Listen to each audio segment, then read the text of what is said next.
Nouvelle réforme de l'accès aux études de santé, EHPAD sanctionnés et avantages pour vos déplacements aériens. Voici les 3 infos à retenir cette semaine.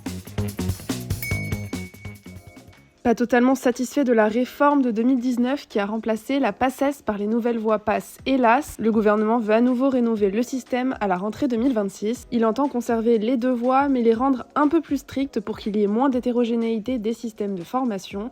Le ministre de l'Enseignement supérieur Philippe Baptiste souhaiterait conserver le principe de parcours diversifié mais en limitant le nombre de doubles parcours possibles à quelques disciplines qui font vraiment sens avec les études de santé. Par ailleurs, Philippe Baptiste et le ministre de la Santé Yannick Neuder se sont aussi prononcés en faveur de la mise en place de dispositifs numériques et de cours en distanciel, permettant ainsi d'avoir une première année délocalisée dans des départements non pourvus de facultés. Lancé en 2022 en réponse au scandale Orpea, le vaste plan de contrôle des EHPAD français a permis d'identifier 55 structures particulièrement problématiques. Selon la ministre Charlotte Parmentier-Lecocq, il a été décidé soit la fermeture immédiate de l'établissement, soit la mise sous tutelle pour des faits graves de maltraitance, de dysfonctionnement important ou encore de problèmes de prise en charge des soins des personnes âgées. Parallèlement à ces contrôles, une stratégie nationale 2024-2027 de lutte contre les maltraitances a été lancée, avec pour objectif de sortir de l'omerta face aux maltraitances parfois subies par des personnes âgées, handicapées ou précaires dans les établissements sociaux et médico-sociaux.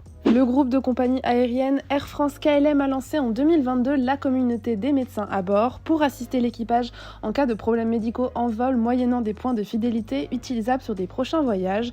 Alors comment ça marche concrètement ? Eh bien si vous vous inscrivez à la communauté des médecins à bord, qui est ouverte à tout praticien français ou étranger, Air France-KLM vous offre 6000 miles de bienvenue ainsi que des miles supplémentaires si vous êtes sollicité au cours d'un vol. La communauté compte aujourd'hui plus de 500 membres issus de 90 nationalités, dont une majorité d'urgentistes, généralistes et anesthésistes réanimateurs.